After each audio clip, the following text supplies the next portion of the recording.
The following podcast is recommended for mature audiences only. The following podcast is recommended for adults only. Maturity is not a requirement.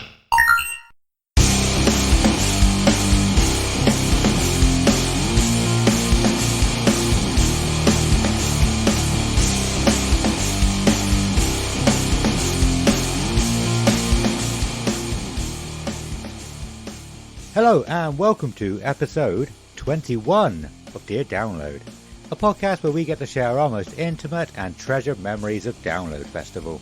We'll talk about each year, the bands we saw, the bands we missed, and everything else that happened across the weekend.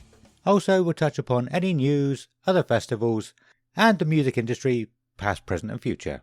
This week, I'm looking forward to this week. It's the start of our countdown to download episodes, and we're going to be talking about every single band that are playing on the Friday. So we'll go through all 4 stages, and we'll let you know what we think of them, what they're like. I'm Adam, and I'm here with Simon. Hello, sir. Hello, episode 21. Can't believe it. Every episode will be amazed by how high the number has got. We have been probably at least the last 5 or 6. I think when we started going into like double figures, even when it was like 11, I was like, okay. And then when we got to like the high teens, I was like, holy hell, have we done that many episodes? And then last week I was like 20. I was like, is it 20? And then now it's like 21. It's like, wow, that's insane, dude. So cool. It's awesome. Yeah. How are you feeling, man? Have you gotten over your cold since last time? Yeah, I'm at wall. Yeah, good. There's still a bit there, but yeah, I'm fine. I'm great, mate. All good. Good. Loving the weather at the weekend. I actually got sunburnt doing the gardening, which was it was great though. No, I loved it. Yeah, it's awesome. What about you? Nice. I'm doing all right, thanks. Yeah, the kids have got chicken pox at the moment, which is a bit of a pain. No. Yeah. Well, Soren's got them at the moment. I mean, we just know Nova's going to get them as well. But yeah, they just started coming up the last couple of days with Soren, so that's going to be an interesting few days. Yeah, Jesus. That's the worst. My mum took pictures of us when we all had them. It's funny because like me and my brother are like running completely head to toe covered in that like white stuff that like tries to keep them down. It's like, I can't remember what it's called. Chamomile lotion, I think it is. But yeah. Yes, that's what I had to go and get today. Yeah, I think that I remember that. Yeah. Yeah.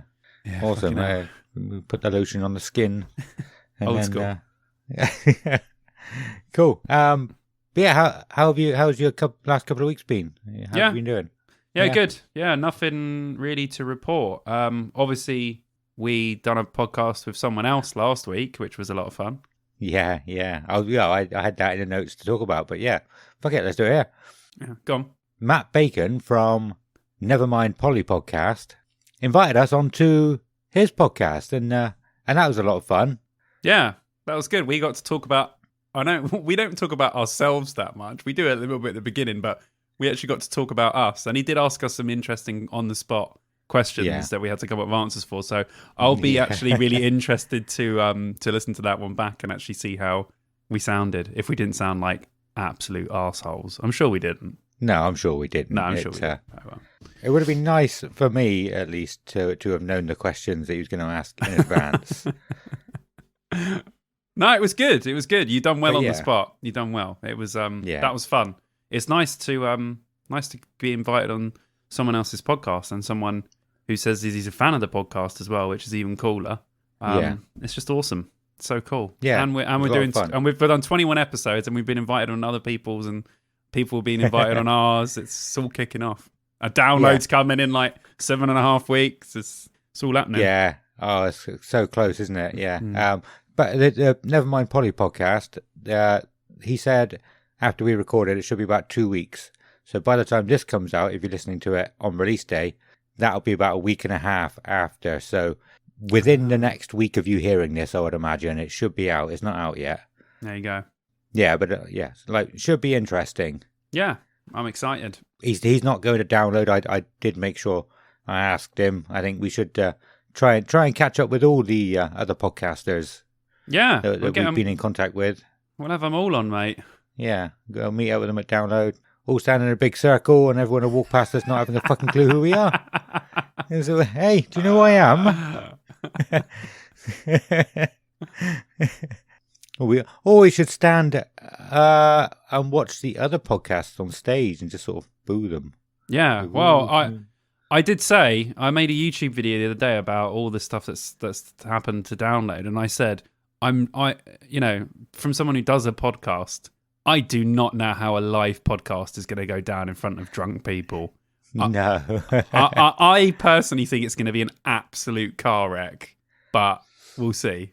Yeah, I've heard other live podcasts go out before. I've heard there was a board game one.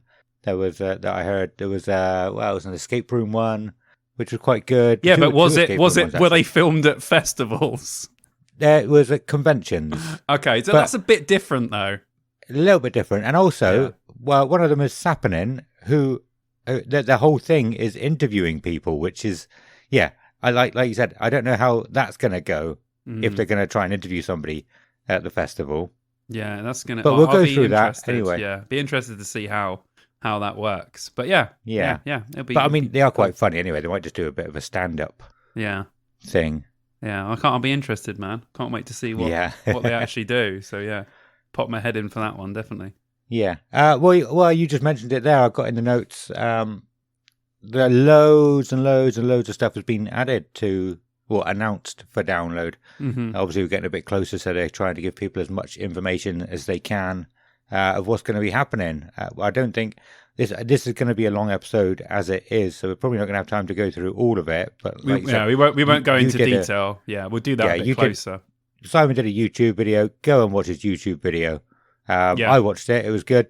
And then it reminded me I had to do research for this. I was trying to have a nap, and I got to the end of it, and I was like, "Oh shit, I've got to go and do that." We will talk about all this stuff. So go to my YouTube, which is just Simon Bond, and have a look on there. And me and Adam will talk about all that stuff. We'll talk about the map. We'll talk about all that shit. That once it gets a bit closer down. At the moment, we're just concentrating on the lineup, but we will, just because we don't want this one to go too long, we will in the next couple of episodes talk about the map. We'll talk about camps. We'll go through all that stuff. Yeah. Also, while we're on it, is there just what's the biggest thing you can think of from that maybe you want to add in here? Well, I'd say the biggest thing is the change to the map is the biggest thing. The locations. I mean, everything. If you look at an image of Download from anywhere, even from 2003 all the way up to literally Download 2019, some bits have changed, but some bits have stayed in the exact same place. And now it's completely different. It's the biggest change to happen to Download since live music moving from the infield out of it. It's the biggest change to Download since there. That's a good point. I'd not really thought of that.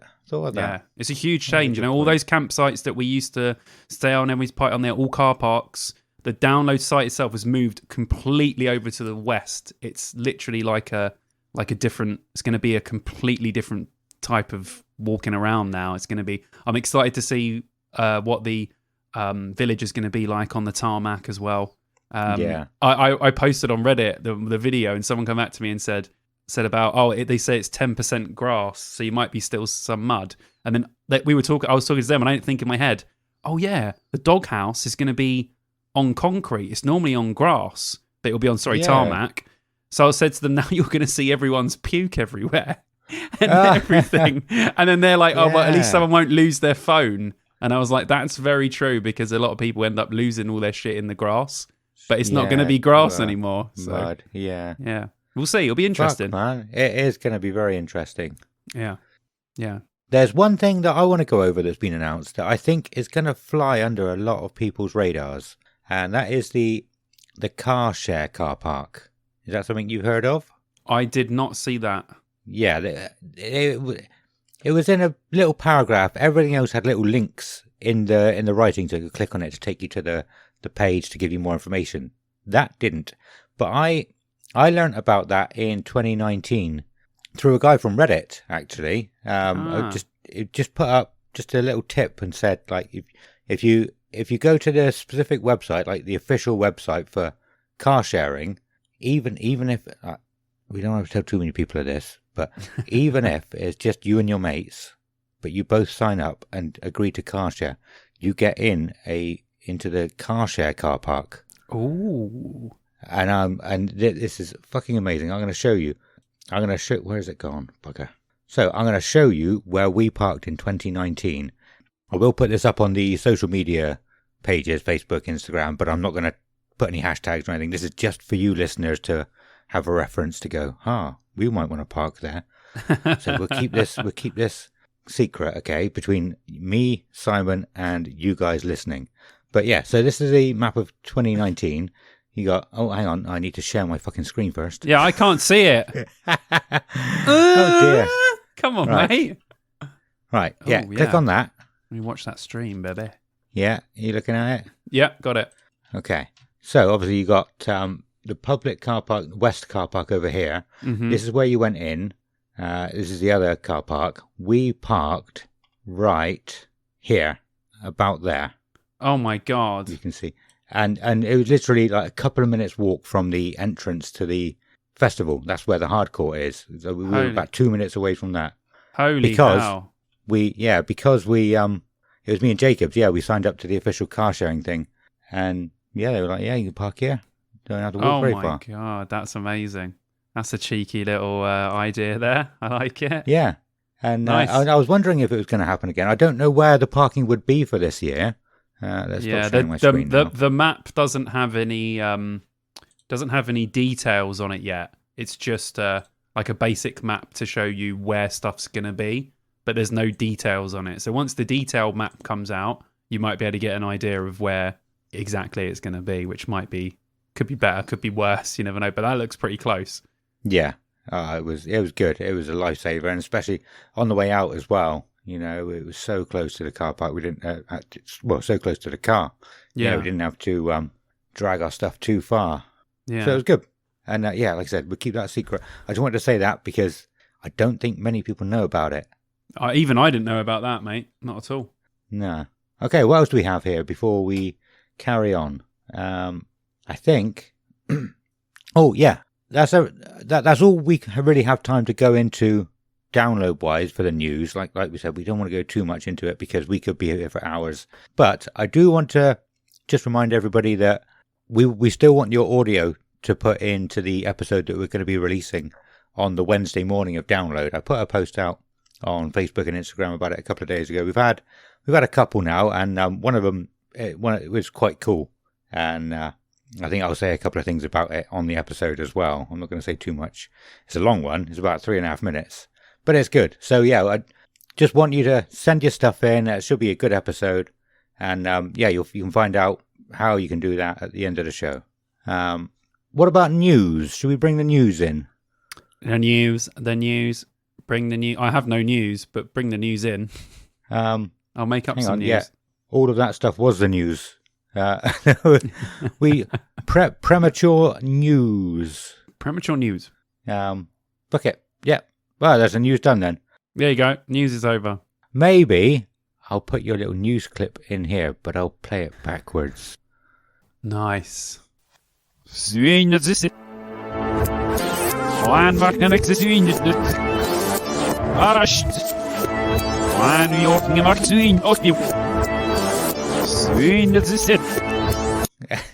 like it. Right, well, shall we start talking about what the fuck is wrong with me? Talking about? Who's about?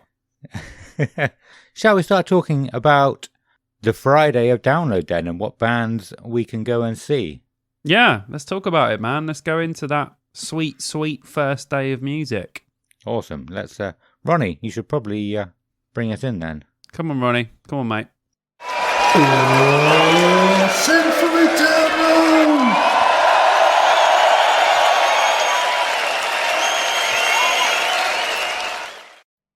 Right, so thank you, Ronnie. We the way I've written this down, I've gone from the bottom of the poster to the top, just because the lower bands will probably have a bit more info about. We'll probably have a bit more to say and people will probably be more interested in finding out about bands they've not really heard of before. I was my best guess. You know, people don't really want to hear us talking about Kiss in this because everyone knows who Kiss are.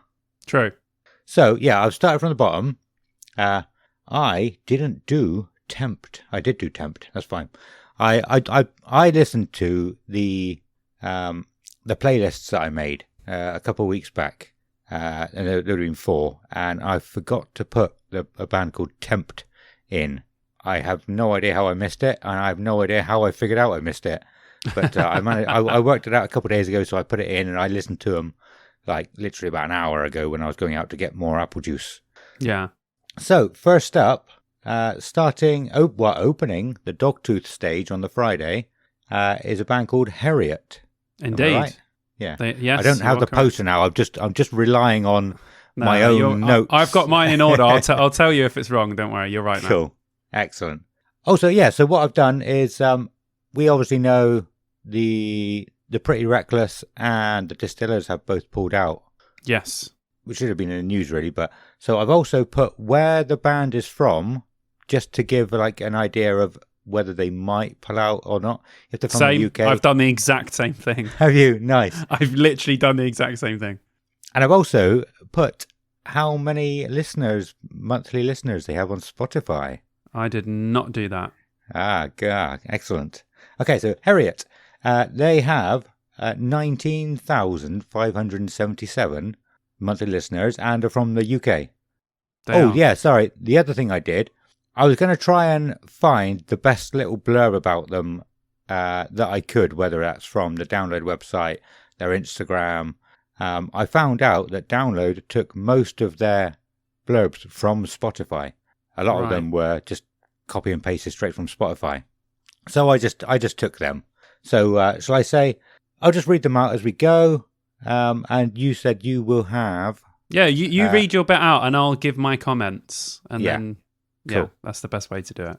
Excellent. So, Harriet, industrial soundscapes and ethereal vocals contrasting with HM2 aggression creates an uncommon invention of metal. Harriet's character rests on a razor blade, chaotically flickering between devastation and ease. Having caught the attention of Kerrang, Rock Sound, Revolver, Knotfest and Radio 1's Daniel P. Carter, the band recently signed to Church Road Records, with debut EP Profound Morality scheduled for release on April 29th, 2022. Harriet's exploration of desolation will continue. It doesn't really tell you much about the band, does it? But I listened to the EP. It's really good. Yeah, they're really weird. Yeah, it's a nice mix of like heavy and sort of clean vocals, but there's a lot of sort of prog and metal stuff in there as well. And I wrote one of my notes. It reminds me of the heavier side of Code Orange for their like dislocated heavy stuff. And I put interesting. My comments were interesting sound, could sound huge live because they've got a lot of soundscapes and there's a lot of it's good. I really liked it. I thought this is pretty sick. I listened to the whole EP. Most of the other bands I would listen to one song, but these guys, the whole EP, I was like, that's nice. Pretty much, it's in my wheelhouse. So yeah, I was like, nice. So I just put could sound huge live. So on the first day, these might be the guys that I go and watch as the first band. Yeah, nice, possibly. Awesome. I listened to it as well. I listened to the 2 songs that I put on the playlist, and I thought it was weird, interesting. Like you said, it's a very proggy, but in an odd way. Yeah, they use a lot of soundscapes and a lot of background vocals and reverb and stuff. It sounded cool. It's nice. It's had like a really horrible, dreamy element to it, which I really liked. So it's good. I'll give it another listen and see what the second one's like. But yeah, cool. Interesting. Should we move on? Let's move on, bro. Yeah. The next one, The Scratch, with 15,069 monthly listeners on Spotify, from Dublin, Ireland. The Scratch are a 4-piece acoustic. Acoustic? Yeah, I think are you okay? You're A's today. You can't say them. I think I was going to say autistic. No, there's not really much of an anagram to get mixed up. The Scratch are a 4-piece acoustic act from Dublin, Ireland. I almost said that in an Irish accent. Born from a shared love of acoustic guitar, metal and traditional Irish music, The Scratch have moulded triumphant melodies with the groove and intensity of metal. To really understand the band, they have to be seen live in concert. This is where they thrive and challenge anybody to come to a show and not leave with a smile on their face. Nice. Yeah, I like that one. Yeah, that's a good. That's a good description. Some bands like to leave it a little bit mysterious, so you listen. Where some bands like to put something a little bit more descriptive. But I guess it's horses for courses, isn't it? I've put Irish sounding acoustic rock, sometimes with a splash of metal, but played on acoustic, which sounds cool, which I like. I will say something now about music that sounds Irish. I don't get anything from it, and I never listen to it. I don't get anything from Irish sounding music at all. No, not even not that I dislike it. I would never stick anything on that has that Irish sound to it. It just doesn't do anything for me at all. Yeah. And considering that Flogging Molly was the first band that I ever saw at Download. Yeah. An Irish sounding band, which I thoroughly enjoyed, but it's not something that I would go out of my way to listen to or see. But I can see why people love it, because it's cool. So yeah, but these guys, I listened to a couple of songs. I was like, it sounds cool, man. It's nice. I like some of it was really acousticy, and then some of it had the Irish flavour, and then some of it had like metal elements as well. It was cool, man. It was nice. They're trying something different. So yeah, very cool. Yeah, I thought the same. I thought it was interesting that you can hear that he's Irish in the songs. A lot of people, when they sing in English, they lose their accent. Yeah. And I don't know what that's about, but he didn't lose his accent. You can tell he's Irish, and he's talking about getting rounds of beer in, or something like that. I can't remember what the song was. A bit like Corpiclani. Are you a fan of Corpiclani? No, I don't even know who that is. Oh, well, they do a song called Vodka. Bring us pints of beer. They're good. Do Irish people get the same? Like, if someone was singing with an acoustic guitar and being really English, I'm not sure I would like that depiction of us. How do Irish people feel about people that play really Irish music? Like, does it give them the same feeling? Because, like, you know, if there was some Cockney on an acoustic guitar, like, all right, geezer, come on, mate, let's say that. I'm not sure how I would feel about it. I wouldn't listen to it. So I'd be interested to know if there's any Irish people listening to. What is it like? I don't know. Like, I've never been to Ireland. Is it celebrated over there? Is it considered to be like, you know, a nice thing when you play Irish stuff with Irish sounds in it? Or do Irish people go, I don't want to listen to Irish music. I want to listen to fucking Nickelback. Do you know what I mean? Like, well, but yeah. Cool if someone could tell us. That is interesting. And also, yes, let us know. Yeah. No, let me just look out the window quickly. Got to look for the cat. Okay. Next up is Cellar Door Mooncrow. With only 726 listeners on YouTube monthly. I wasn't really sure how they got at this point when most of the other bands have thousands. Well, yeah, I think it just depends really, doesn't it, on if the Download people like them, because they sort of curate all these bands. Sometimes you get a buzz, or someone goes to a venue and sees someone live, or someone supports someone or something. It's nice that some bands with, you know, even under 1,000 monthly listeners can actually get onto the Download stage. I think that gives people in bands maybe a little bit more expectation that maybe they could play Download and not have to have minimum of 20,000 monthly listeners, which is, I think that's pretty cool to give people like that a bit of a, you know, a nod. I'm sure there's a lot of bad people that would take their spot in an instant. Do you know what I mean? Yeah. So, yeah. Yeah, definitely. From the UK as well. So Phil and Tommy Goodwin have been winning over the ears and hearts of some of the biggest names in the business with their incredibly diverse and versatile sound, not to mention their electric stage presence that results in one of the biggest live ruckuses around.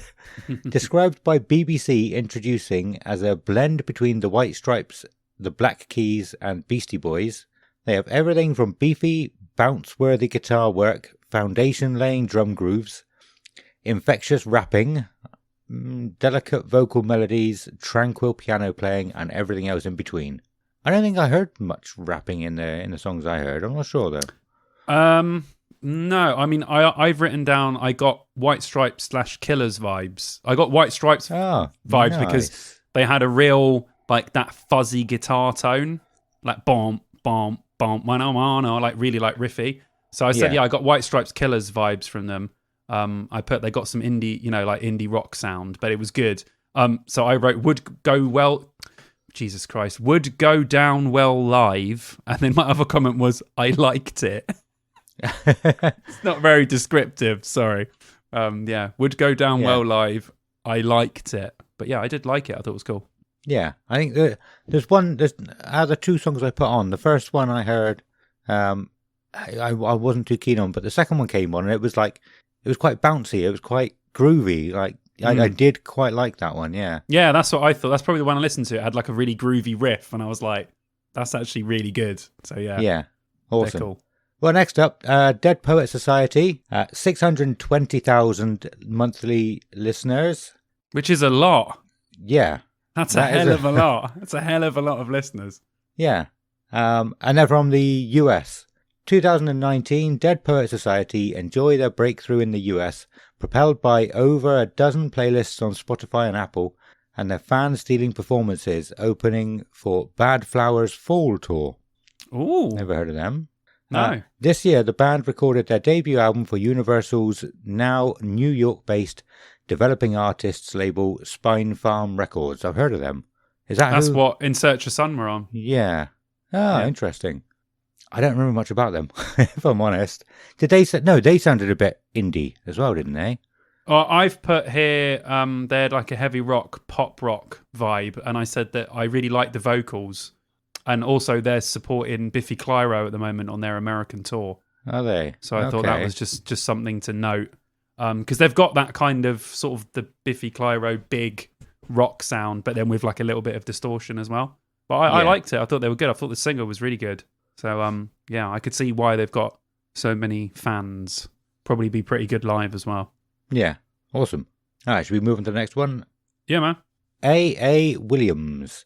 39,000 monthly listeners, and from the UK, making her stage debut in April 2019 and selling out her first headline show at London's prestigious South Bank Centre less than a year later.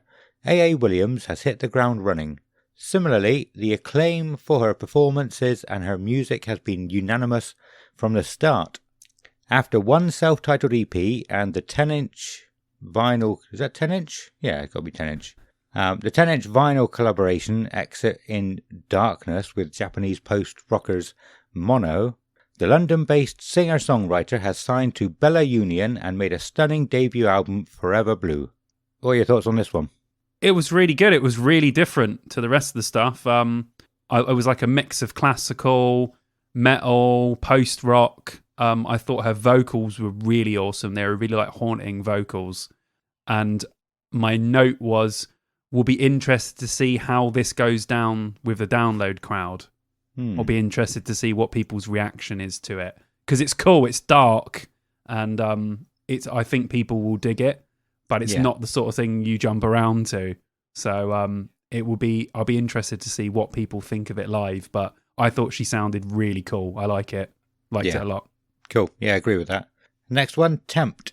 11,000 monthly listeners, and they're from the US. Tempt are not about starting a revolution, nor are they about taking the past and reimagining it. No, what Tempt are doing is far more exciting and dynamic than such glib phrases would suggest. Welcome to the future of rock. A bold statement? Of course it is, but it also happens to be true. Whoa, nice. I love the self-confidence in that description. That is amazing. I like it. In the few years since their formation, Tempt have created a style, verve, vibe, and quality that is of their own making.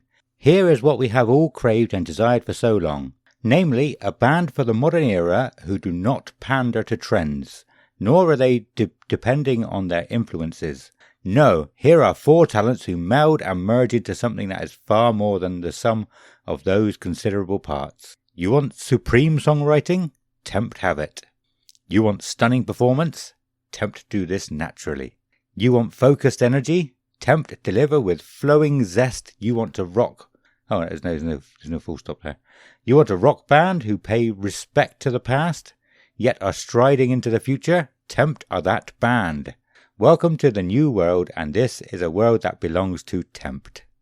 Wow, that is something else. That's a brave description of your band. That is a real brave description of your band. Holy hell! But I liked them. I thought they were quite good. My brain is just not working. I listened to most of these people today. I listened to a few times over the last few days, and I was listening to them and thinking, this is good, and it's got this vibe, and I don't know what it was now. Tell me what you've got. Yeah, so I thought, a bit of like a rock throwback. So I got really big Def Leppard / early Bon Jovi vibes from it. That's the sort Bon Jovi, I think, is what I got. Yeah, and I put would probably be really enjoyable live because it's proper. You know, like they've said in that description, they've melded it with other stuff, but it does have that kind of early to mid 80s rock vibe. So I have a feeling it would probably be they'd probably be really good to watch live, where you'd be like that the whole time, just bopping your head like you would to any of that stuff. You can't not move your foot or your like head to any of that sort of 80s stuff. So I'll be interested to see what they're like and what people think of them. Yeah, like you said, they got the big choruses. I think they have probably all of them singing certain parts of the choruses where it's just like really loud, like a chant, I suppose. Yeah, they've got a lot of harmonies and stuff, yeah. Yeah, cool. Okay, next one up is Bokassa. 35,000 monthly listeners from Sweden, and it could go down during a midnight desert ride in a sweaty underground club on a stadium stage, or riding shotgun on a stoned psychedelic space trip. Bokassa soundtracks such instances and more with their patented breed of stoner punk, chased by shots of swaggering grooves, high-octane thrash, black metal malevolence, and even a little necrotic pop. Oh, narcotic pop. I don't know what that means. I didn't get stoner punk from them. No, maybe I did. What have you got? Well, you said Sweden, but I'm pretty sure they're from Norway. Okay. I don't know how I found that out. Fact check. Well, I don't know. Should we settle the argument? Settle it. What are they called? Bokassa band. Yeah, they're Norwegian. Eh? Yeah. How you Sorry. out? Don't want to be a dickhead. Yeah. Well, too late. Too late. I mean, too late. Too late for that. Yeah, but you know, that's just comes as standard. It's fine. Yeah. Yeah. No, I just typed it in on Google. Well, I mean, if they were Swedish, I would have liked them a bit more, probably. Yeah, fuck Norway. Norway, do I like them?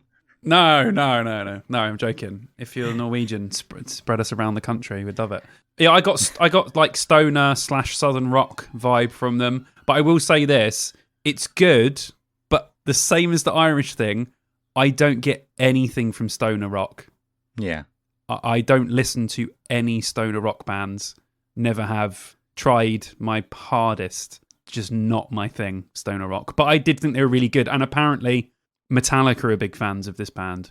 Oh, are they? Okay. They've like vouched for them and said that they're really they like them. Or I read somewhere that they were like fans of them or something. So yeah, said they were really good. Or I can't remember. Yeah. So yeah, if you like stoner rock, I'm guessing it's probably pretty good. What is stoner rock? The only band I've known to be stoner rock that I really listened to was Superjoint Ritual, but I'm not sure if that's your typical stoner rock sound. No, Superjoint. No. Yes, I love Superjoint now. Okay. See, it's hard to define, right? It's if you listen to Bokassa or Orange Goblin or Clutch or any of those type of bands, it's just a very particular vocal sound. Okay. Normally with a voice. And like like trugging riffs, the dun dun dun dun dun dun, that kind of sound. That's how I define a lot of the stoner rock stuff. But I put southern rock because they did have some nice riffs. Yeah. Probably why Metallica like them. I like southern rock more than stoner rock, but it's there's so many genres that cross over into each other. But I'd say as a whole, it's just not my thing until a band comes out that I really get into. Yeah. But yeah, cool. I thought they were good, and people will probably really like them. So yeah. Yeah. Awesome. Right, next one is British Lion. We haven't really spoken about them much, have we? But yeah, so they've got 21,000 listeners and are from the UK. The first line, it shouldn't say this. It should have what the band do, but the first line is British line is Steve Harris's first ever side project. And that's cool, but like, yeah, it should. I would rather it say what the band is about, what they do as a band. Yeah, but I guess Maiden have so many fans, they want to try and get as many listeners as they can from it. So yeah, it's difficult. That's a grey area, isn't it? Yeah. Their eponymous 10-song debut album was released in 2012, was it? And pronounced both, I'd never heard of them until like last year. And pronounced both brilliant and a big-hearted ferocious triumph by the music press, who also commented that although it's stamped with Steve's inimitable, never heard of that word, inimitable style, it's also very different to Iron Maiden, so fans will be in for a whole new experience seeing and hearing the songs live. And I quite like, I'd never heard, like I said, I'd never heard of them. I didn't listen to any of their songs until recently, listening to them for download. And you can hear the Iron Maiden influence, but you can also hear how it's like slightly different. And I quite liked it. Yeah, I thought it was okay. I just wrote rock with that unmistakable Harris sound, but not like Maiden. I wrote was okay, didn't think much of it, but I'm sure Maiden fans will love it. Yeah. So I'm sure they'll have a big crowd just for Stevie Boy, and yeah, I'm sure people, Stevie Boy, hey Stevie Boy. So if I saw him in real life, I'd be like, hey Stevie Boy. Yeah, no, it was all right. It was fine. Fine. That's it. I wouldn't listen to it again. It was fine, but it was good. And I think if you were like a huge, giant Maiden fan, there's probably loads in there, like getting a different version of that sound that you could probably get a lot from it. So yeah, I think people will like it. Awesome. Yeah, I think the only reason why I know anything about them was because they toured around a lot of the smaller pubs. I think it was last year, and it's just so many people were just getting pictures of Steve Harris and putting them on social media. Yeah, I saw that. Yeah. That's the only reason why I know about them, is because Steve Harris was whoring himself out to for selfies. But yeah, moving on. Red Fang, 216,000 listeners from the US. Red Fang captured the loud and fast anything goes spirit of classic rock with their heavy stoner influenced jams. Speaking of jams, I watched Detroit Rock City the other night. It was glorious. Yes, nice. Their latest album, Arrows, is a bottom-heavy and hook-laden set of uncompromising stoner metal gems. I don't think I listened to them very much. I think I just skipped them. It was a bit, I'm not sure. What have you got? I quite like them. I got Queens of the Stone Age vibes from them. They had those sort of similar to what you would get from fucking hell. Where is my brain going? Similar to what you get with like those old sort of indie riffs, those White Stripes, Queens of the Stone Age riffs, but it had that rock underneath it as well. Yeah. So I think I listened to like 3 or 4 songs, and I actually thought they were really good. I liked his vocals as well. And my comment was, "Will go down well with a download crowd." I can see them, really getting people going. And they got 216,000, which is quite a lot. I mean, one band had 600, this band had 200. I don't know what the guys on the third or second stage are saying, but it's quite a lot of monthly listeners if you're playing on the tiny stage. Yeah, which definitely. is interesting. I know you have to fit everyone on the bill, and some people obviously, more popular than others, even if the numbers don't say that they are. But yeah, that's crazy. And while you brought that up, I know people say like you can't base everything on Spotify monthly listeners, but if we do it for every band, then you've got the sort of evens out over everyone. You can't go like take the highest amount for each one. Yeah, that's cool. I like it. Yeah, cool. The next one, Blues Pills, 183,000 monthly listeners. I struggle saying monthly. I don't know why I decided to say monthly for every single band. I'm going to stop. I'm just going to say listeners. Monthly. Just say listeners. Yeah. It's for the best. Blues Pills, 183,000 listeners from Sweden.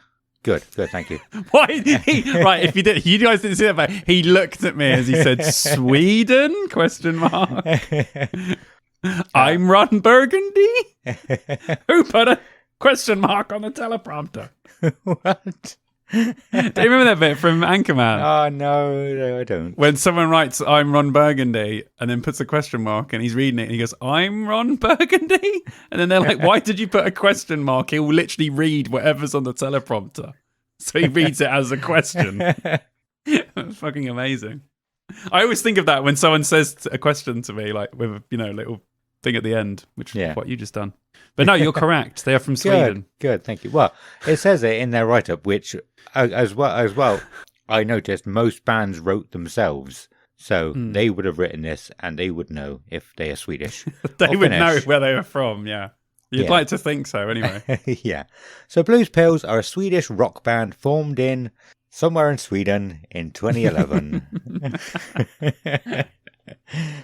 Well, it says Örebro, but it's got 2 dots above the first O, so I know it's not going to be pronounced O. Is it U? Örebro. What do you reckon? Nice. Örebro. Yeah, I reckon, yeah. The 4-piece released EPs and singles before signing up with German record label Nuclear Blast. I never knew they were German. And releasing a successful self-titled debut album, Blues Pills, in July 2014. The second album, Lady in Gold, was released in August 2016, again on Nuclear Blast. The album had high chart entries in the UK and Europe and saw the band touring extensively.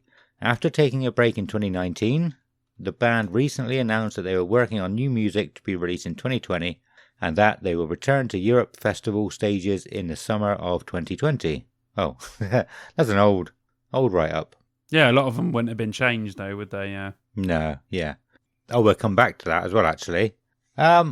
This was there was a female singer for this one? Yeah, it was. Yeah. Yeah. And I think I quite enjoyed it. What did you think? I liked it. Yeah, they had like a real blues rock sound going on, and I'm a huge blues fan, so anything blues rock I'm normally half interested at least. And I got real like Janis Joplin vibes from her voice. But yeah, they sounded really good. I really liked them. I thought they were cool and different.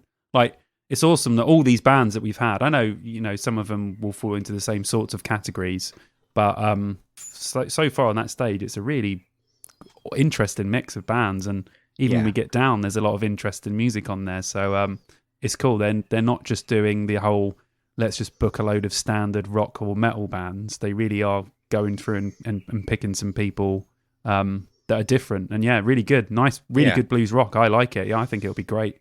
Awesome. I probably should have added that they are looking to be sub-headlining at the moment. So yeah, headlining on the Dogtooth stage is Electric Wizard with 205,000 listeners from the UK.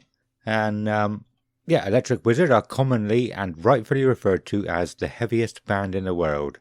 I thought that was Kiss. With at least 4 of their 9 LPs widely recognised as genre benchmarks and heavy metal classics, 1996's Come My Fanatics, 2000's Dope Throne, 2007's Witch Cult Today, and 2010's Black Masses, Electric Wizard remain an undeniable influence over modern doom metal and how it is perceived today. Soon, Download Festival fanatics will have their chance to experience Electric Wizard's massively monolithic wall of sound. Nice. Good writing there.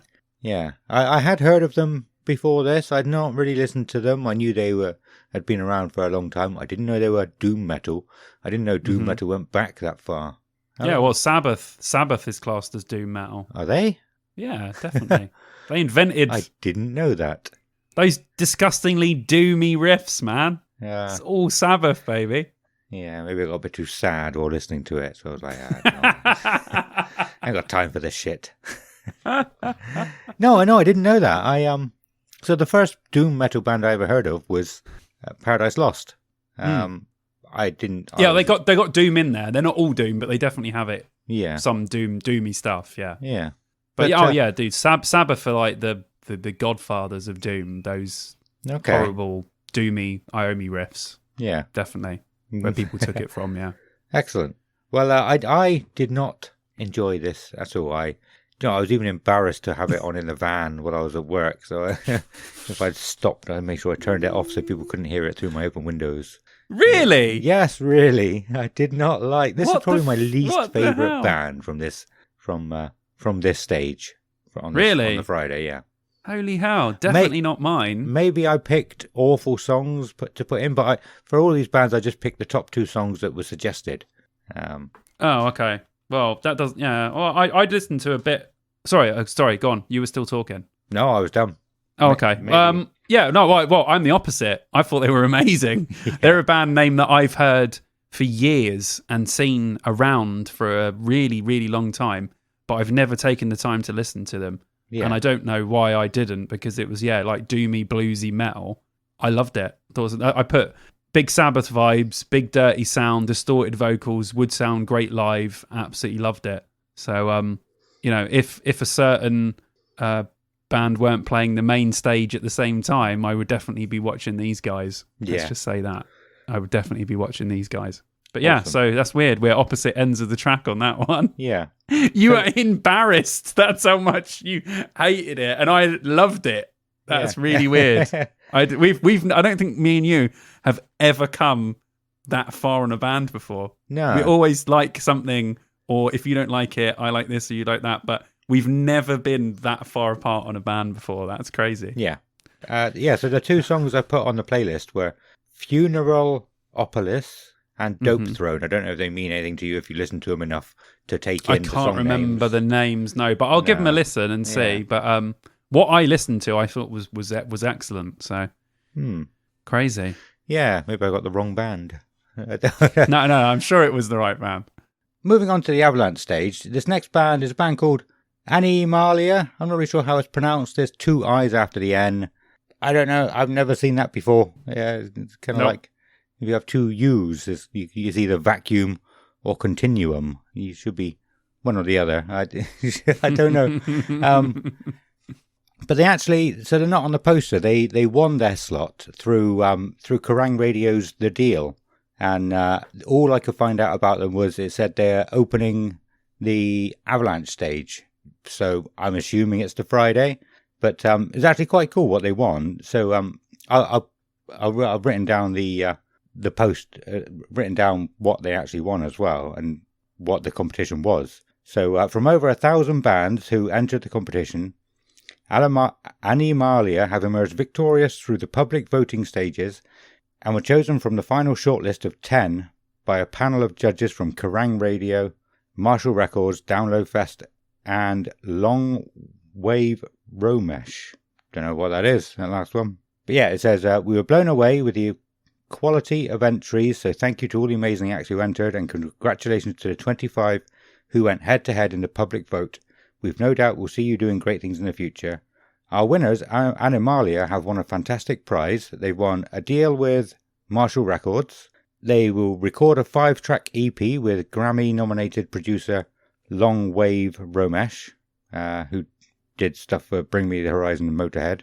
Using Marshall's brand new studios, international marketing and promotion through Marshall Records, 1 video and promo photo shoot.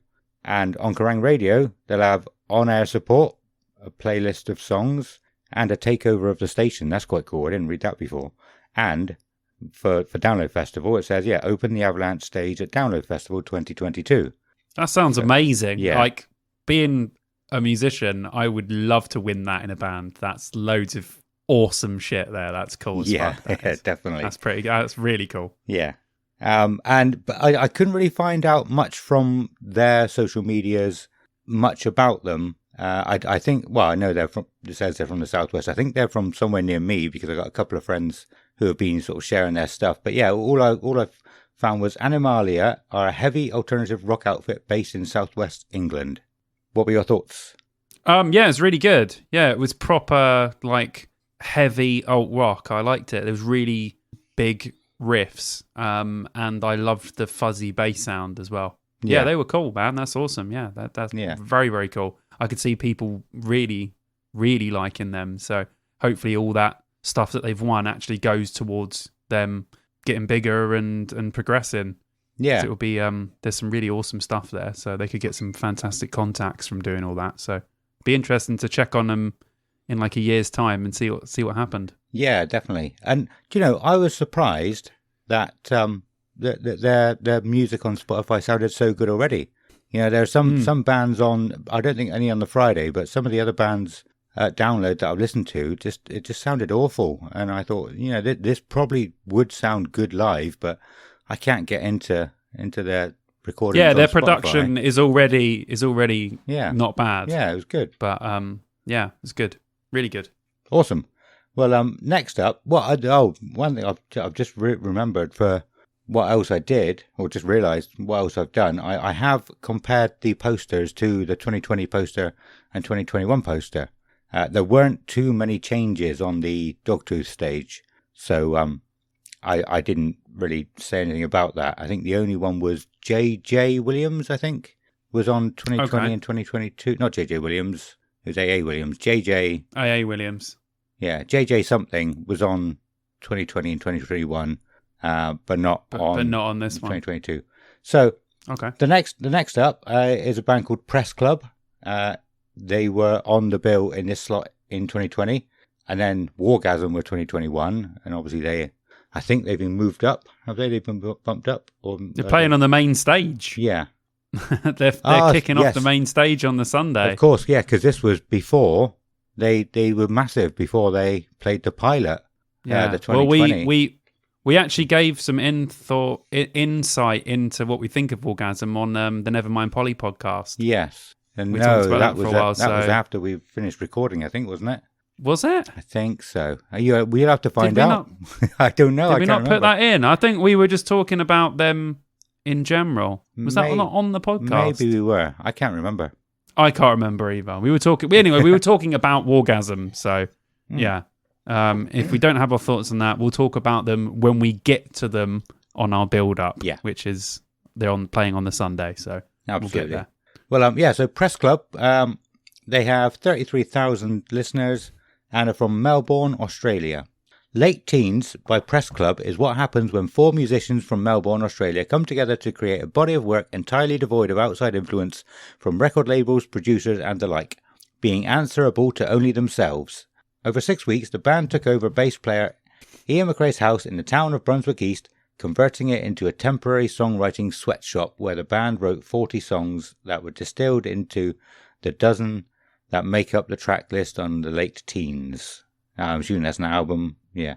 Relying upon the experiences of their friends and people they know as subject matter, Late Teens thematically approaches displacement, relationships, internal turmoil, gentrification, and inequality. After reading all that, I've forgotten what they sound like. They're a female-fronted band, aren't they? It doesn't say that in the... Yeah, they are. I think I quite like them. Yeah, I put quite good, but I don't really have that much to say about them. But yeah, I got like a garage punk kind of vibe from them. Yeah. Like, it was really DIY, which is pretty cool, which a lot of punk bands like to do. But yeah, no, I put it was quite good, but it's not really my cup of tea. But again, I can see why people would enjoy them. Yeah, cool. Next up, As Everything Unfolds. In 2020, in this slot was Gender Roles, and 2021 was Press Club. So they've actually, well, they were bumped up from the Dogtooth stage, I believe, weren't they? As Everything Unfolds. They were. So they must have bumped Press Club down. As Everything Unfolds are a 6-piece melodic post-hardcore band from the UK. Fronted by vocalist Charlie Rolfe, the band's reinvigorating take on the genre came to life on their 2018 EP Closure. After the release of Closure, the band embarked on multiple tours across the UK and Europe, performing with bands such as Dream State, Our Hollow, Our Home, Adept, and many more. This hard work played a huge part in the band's growth, quickly passing over 1 million streams on their Closure EP. This success caught the attention of Long Branch Records, who signed the band in 2020. The band have recently released a debut album, Within Each Lies the Other, marking the beginning of a new era for As Everything Unfolds. That's it. And I really, really like As Everything Unfolds. I'm definitely going to be going to watch them there. I thought they were much bigger than they are. Obviously, they're up and coming. I think they're going to be big. Yeah. What do you think of them? Yeah, I thought it was good. I liked the vocalist, and I put reminds me of a heavier Paramore. Yeah, that's what I They thought. sounded very Paramore-y, but with more heavy. Yeah. And my note was I've heard a lot of people talking about them. Yeah. Because I've just heard their name going round and people saying that they really like them. So, yeah, again, not really my cup of tea, but they are good. And like you said, I can see them being quite, going almost all the way. So, yeah, excited to see what happens with them. Awesome. The next is Kid Brunswick. 2020 was Sleep Token. 2021 was Gender Roles. They got 269,000 listeners. Did I say what? I didn't say what As Everything Unfolds was. It's 82,000 listeners. Again, I thought that was going to be a lot more. But yeah, 269,000 listeners for Kid Brunswick. They're from the UK. When you scratch beneath the surface of this 21-year-old's dark and confessional take on beat-driven electro-punk and where his restless spirit comes from, you'll understand why he always feels so displaced. Growing up in a house full of music, a young Harry James was drumming by age 3 before taking to singing. Piano, bass, guitar, stringed instruments, and dabbling with organs and stringed instruments. By 16, he was making beats and writing his own songs, and by 17, he was signed to Island Records. Again, I think there was a lot on this stage that just seemed very... No, maybe it wasn't. But I wasn't a fan of this. It just didn't seem... I don't want to say it. I can say it just didn't seem like Download's kind of music. Yeah, it's something a bit different because it was down as like hip hop, but I thought it was more trap, had more trap elements than hip hop elements. Trap? What's trap?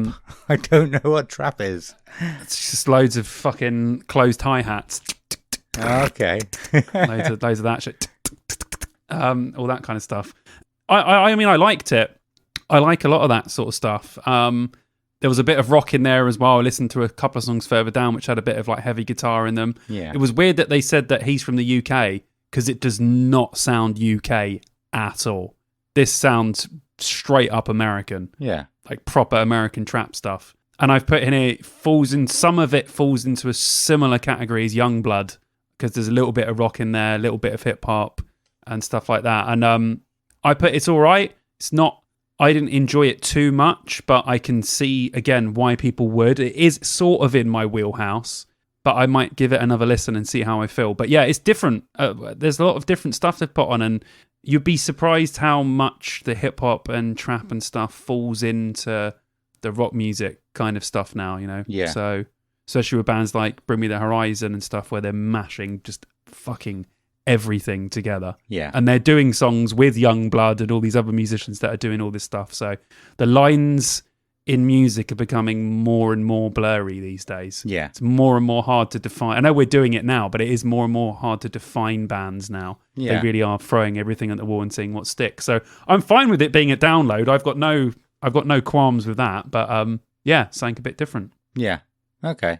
Yeah, no, I wouldn't throw my toys out the pram and say, oh, they shouldn't be at Download, but I don't know, maybe I'm getting them mixed up with somebody else. I didn't actually write notes down on each band of what I thought, but yeah, okay. I was thinking more sort of indie. That there's, I'm sure there was like 3 bands in a row that were all very indie, similar. Like maybe it was the other stage we just spoke about, where like sounds like they're probably there because Biffy Clyro are there. Which again is fine, but it's not what I would expect. But I mean, It's obviously not my choice. I'm not going to complain about it. I know what it'd be for you. It'd be fucking raunchy playing an 11-hour set. So. yeah, cool. I like it. Next one, I'm going to enjoy this one. Hearing what you think of this. Meet Me at the Altar. In 2020, it was Tiny Moving Parts in this slot and Hot Milk in 2021. They've got 130,000 listeners and they're from the US. Meet Me at the Altar, Edith Johnson, vocals, T. Campbell, guitar, and Ada Juarez, drums. Write the kind of anthems that you can scream along to at a festival, headbang to in a club, or sit with while in your feelings at home. The women may have met via YouTube in true modern-day fashion, just like we did, kind of, but the band shares a classical mission, flipping the scripts for rock music and its culture. They bring together elements of Warped Tour era punk, 2010s pop, and easycore. At the same time, their debut EP, Model Citizen, projects a different kind of message loud and clear. What did you think then? In my notes, it says, good, but just sounds like all pop punk. Okay. I'm not a big pop punk guy at all. I love all the old stuff, Blink, Green Day, all the original stuff, but I don't know. I can't get into pop punk bands. Yeah. I can see the draw and why people love them so much. Yeah. But yeah, for me, I was like, yeah, it sounds good. Like, I've got nothing against it. If someone puts on pop punk, I'll listen to it all day. But it just sounds the same to me. I'm sure some people will say a lot about a lot of the stuff, like, yeah, all these fucking metal bands or all these metalcore bands that you listen to all sound the same. Well, for me, most pop punk sounds the same. So okay, yeah, good, fair, but yeah, just pop punk. Yeah, nothing wrong with it. All good. So I just had to look up the songs that I put on the playlist. The two songs that I listened to was "Hit Like a Girl" and "Garden," and I thought they sounded like "Funeral for a Friend." Oh, okay. I honestly, so yeah, loads. I've never heard any guitars sound like have the similar kind of similar kind of riffs to "Funeral for a Friend" ever, and it's just I did not get that vibe at all. Okay, nope. I really enjoyed it because of that. So maybe it's just those songs. Okay. Yeah, maybe I have to listen to some more. I'd stopped and listened to As Everything Unfolds a couple of times while I was going through. I was like, yeah, no, I want to listen to their album again. And that's why I didn't listen to some of the other bands as much as I should. But yeah, no, I'll definitely listen to Meet Me at the Altar a bit more. Nice. Next up is Normandy. In 2020, it was Pup in this slot. 2021 was Tiny Moving Parts. I've never heard of them. But they have 400,000 listeners and are from Sweden. Stockholm, Sweden, in fact. Best kept secret, Normandy. That was awful. I'll start again, but I'm going to keep that in there. Stockholm, Sweden's best kept secret, Normandy, are back with their first music since 2018's White Flag album, which celebrates over 24 million global streams to date. With the release of Jericho, the band is ready to usher in a new era, one with a deeper lyrical and sonical message. I quite like Normandy as well. Yeah, did you have what anything in particular you liked about them, or no? Not that I can think of. Again, like I said earlier, don't put that in because we've got to tag all these bands in this. Don't put that in. Okay. No, look, there's so much but I can't put it into words. I probably shouldn't be talking about. I'm fucking glad you're here, doing the heavy lifting for me. I just copy and pasted a load of shit, but I can't. I struggle to put into words what. I'd have to really, because I do like the theory of music, so I'd have to really study what they do, try and work out sort of chords if they're in like a minor or major sort of thing, and then I'd be able to analyze it, but not just off of a lot of other stuff, not just chords, but yeah, working out that, and then maybe I'd be able to analyze it, but not just off of hearing alone. Yeah, I put alternative sort of pop rock. I said I get Imagine Dragons with a little dash of Bring Me the Horizon vibes from it, the more poppy side of Bring Me the Horizon. I liked it. I put not bad. I quite liked it. I might give more of a listen in the future and actually see if I can properly get into them. But yeah, I did enjoy it. If I refreshed myself a little bit, then it might help.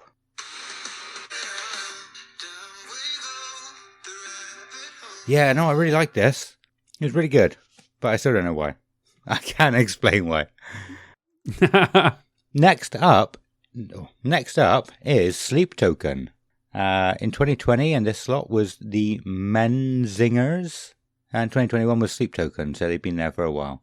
They got 269,000 listeners, and from the UK, there was 2 bands on the Friday that had nothing written on the download website. I'm not surprised Sleep Token is one of them. Maybe they specifically asked for nothing to be written about them, so I had to go to Wikipedia, I think. Unless you want to, I'll say what I've got written, and you can say whether you've got a better analysis of what they are. Okay. The members of Sleep Token are a masked, anonymous collective of unknown musicians said to be united in their worship of an ancient deity identified by them as Sleep, who appeared to the band's lead singer, Vessel, in a dream. Sleep Token's style has been described as alternative, post-metal, ambient, progressive metal, and electronic, among other genres. Anything to add on to that?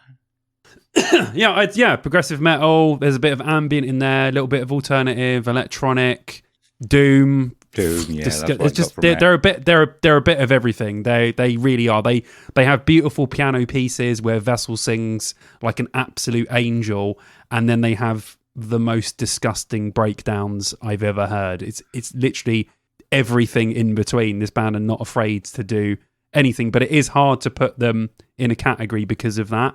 But yeah, I mean, Vessel's vocals are just some of the best vocals ever. His vocal range is unreal. I mean, I've been a fan since 2017, which is quite an old school Sleep Token fan, and like I've been so happy to watch them grow from like 60,000 monthly listeners to over 250,000 listeners in like 3 or 4 years. It's been amazing to watch them, and I can honestly say one of the best live bands I have ever seen, and I mean ever.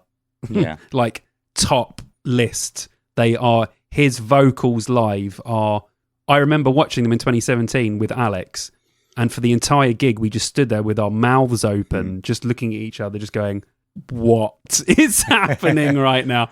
Because they're, no one knows who they are. They don't say anything in between songs. They don't interact with the crowd. They walk in and off stage in a friggin' line. It's just so, you don't get much mystery with music anymore these days, with bands especially. Somehow these guys have still managed to keep it up to this point, and it is that mysterious. And I think they have a great live show. And I love them. I can't say enough things. And I just want to say one word. If you're a Sleep Token fan, you'll understand. Worship. That's what I'm going to say.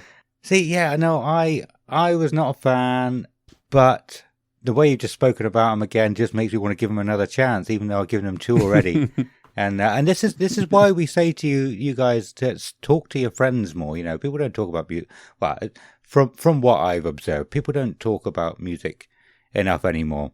And it would just be like, do you like this band? No. Okay, that's fine. But like, yeah, you've just convinced me to want to give them another shot just by talking about how much you like them. And it's an awesome thing just talking about music like this. Well, I think with Sleep Token, if we at this download and we both go to see them live, I think your verdict will change. Yeah, because I liked them, but then I watched them at download and then I loved them. Yeah. So it really is. Once you see Sleep Token live, you really do become part of it, and you will just start saying worship. Because you will literally worship. Do you know what I mean? Like standard. Like it's funny when you look at their posts on their posts on everything, and they just every single comment worship. It's just insane. It really is. They've created something really fucking cool that we haven't got in a long time. So I'm excited about them. But yeah. I could talk about them for too long. Let's move on. Yeah, cool. Well, they are sub-headlining the Avalanche stage. So headlining are the Ghost Inside, and 2020 and 2021 did not have a headliner in this slot on the poster. And they've got 370,000 listeners and are from the US. So maybe not another one that might have to pull out, a big band to pull out if they do. Yeah, the Ghost Inside make music for the outcasts. They've inspired audiences around the world to overcome obstacles, persevere, and find the strength to keep going when it feels like all is lost. Songs like Out of Control, White Light, and Mercy are modern hardcore anthems. Passionate crowds have joined them in sing-alongs at major rock festivals, in theatres and clubs, brought together by the conviction of lyrics like, "Life's swinging hard, but I'm swinging harder." It's definitely American sounding lyric that. The ultimate victory for the Ghost Inside is their triumphant new self-titled album, created with producer Will Putney From Every Time I Die, The Amity Affliction, Knocked Loose, and longtime friend, collaborator Jeremy McKinnon of A Day to Remember. The Ghost Inside is 11 songs of determination, deep resolve, reflection, and newfound hope. The album cover is a montage of the Ghost Inside lyrics, logos, and imagery tattooed on fans around the world. Before we go too far, I really need a wee. You go for it. Well, while Adam is in the bathroom doing a little wee, I was just looking at my phone, and I'd just seen the top thing, a post from Download Festival saying 50 days till Download 2022. So that's pretty cool. It's not going to be long. I'm very excited. This is what it would be like if I had a podcast by myself. It would just be me rambling on forever. So just thank your ears that Adam is here as well to stop me babbling on forever about bands like Sleep Token. But yeah, I'm excited. So like Adam said before, if you guys could send some voice clips into us, just telling us, you know, how excited you are for Download 2022, what Download means to you, or anything like that, we would really appreciate it. And like I said before, we will put it in the episode that we will put out on the morning of Download, which is also my birthday. So that's another reason why you should send us a voice message about how much you love Download and saying happy birthday to me, you know, and not being rude. But yeah, send us your voice messages. Adam's back now. Awesome. I'm back. Yes. Listen to that. It's good. You're going to like it. Cool. What do you think about The Ghost Inside? Yeah, I liked it. I wrote metal slash hardcore, gang vocals, screaming. It's actually crazy how big this band are and how somehow I've never heard one of their songs before. Yeah. Because when I was into it, I was like, I quite like this. This is really good. This is like, I used to be like a huge Bleeding Through, 18 Visions. I used to love all that sort of metal and hardcore mashing together. So it's just crazy that I've never heard these guys before. And my comment was nice breakdowns. Really heavy breakdowns. And I was like, yes. I'm telling you right now, it's what a lot of modern metal is missing. There's not enough breakdowns and beatdowns, man. You need to really... That's what. So just some dirty beatdowns. That's what we need in music more. Yeah. and harmonic pinches. Woo! I haven't heard a band do any of them for a while. Yeah, there's pretty much only Zakk Wylde who does them. I said it to Harry the other day when we were writing stuff. I was like, dude, we need some harmonic pinches in these tunes, man. Like old school Kill Switch style. Do you know what I mean? Like Fixation on the Darkness and stuff. That's what we need. Awesome. But yeah, sorry. I liked him. I liked him a lot. Yeah, I quite liked them. It's quite heavy vocals, isn't it? And it's not very often that I like a band with two heavy vocals anymore. And I mean, I wasn't overly keen on them to start with, but I listened to this playlist again this morning, and I think it was the first song that came on. I was like, I don't want to say I was vibing with it. I don't want to say that. That's fine. You were vibing. What's wrong with that? But it's what I was trying to get at when we did the Senjutsu album, where like you know the song, you know the song enough to like sort of go along with it, if that makes sense. Like not just listening to what's coming next. You know what's coming next. You know what the riffs are. Also, kind of like when you got an album as well, when a song finishes and you just know what the next song's going to be. Yeah, you know what's coming. And I didn't know how to describe that at the time. But yeah, with the first song that came on theirs, I was like, yeah, no, this is actually quite good. I'm enjoying this now. Good, man. Yeah, cool. Well, that was it from the Avalanche stage. So moving swiftly on to the second stage. The first person, it was this one. This is weird. Yeah, okay, right. The first person was Aaron Jones. It's Aaron, but with a Y. But it's probably just don't get me started. Americans just making up things again. Yeah. And spelling things however the hell they want. Ignoring the King's English. In 2020 it was Hatari, and 2021 it was Hatari in this slot. And I've written down the Glorious Sons are missing. They must have been somewhere. I've never heard of them before. Missing from this slots. They got 255,000 listeners, and are from the US. Guitar rocker Aaron Jones, I'm going to say Aaron. Guitar rocker Aaron Jones is the new sound of Seattle in 2020.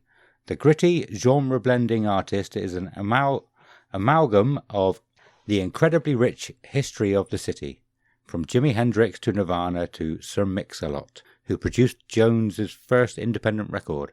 Now, Jones is primed to bring his unique sound to the rest of the world with his explosive single, Take Me Away, and his forthcoming album from Big Machine John Varvatos Records. Take Me Away pulls Jones's diverse influences into a style that is at once both familiar and yet distinctly his own, with firm footing in the nostalgia of rock music. Was that the song that I put in on the playlist? Take Me Away. And I actually can't remember anything about him again. It's all I've listened to the last 2 days is these 4 playlists. Friday, second stage. Take Me Away. Ah!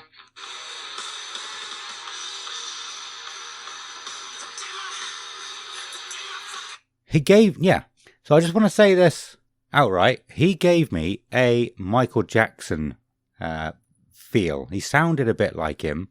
Okay. And this music was it was a bit Michael Jackson like, I would say. That's about all I could take from it. All I could get from it. Yeah, I got like a bluesy vibe, bit of grunge rock in there as well.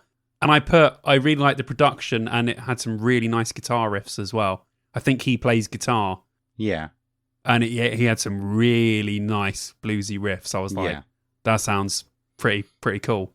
I digged it. I dig it. I thought it was awesome. Yeah, the song Take Me Away is the one I put on the playlist, and it actually kind of reminded me of a Saliva song as well, which are again bluesy, like southern bluesy. Yeah. There's a lot of blues riffs in that southern stuff. It's really nice. Those blues riffs are just the best. I didn't think I really was too keen on like the southern sound of American singers, but after listening to some of these bands, it did remind me that Saliva are very southern, and I really like Saliva. Yeah. So it made, just realizing that made me like some of these bands a little bit more. You know, I did get into some of these southern bands. Nice.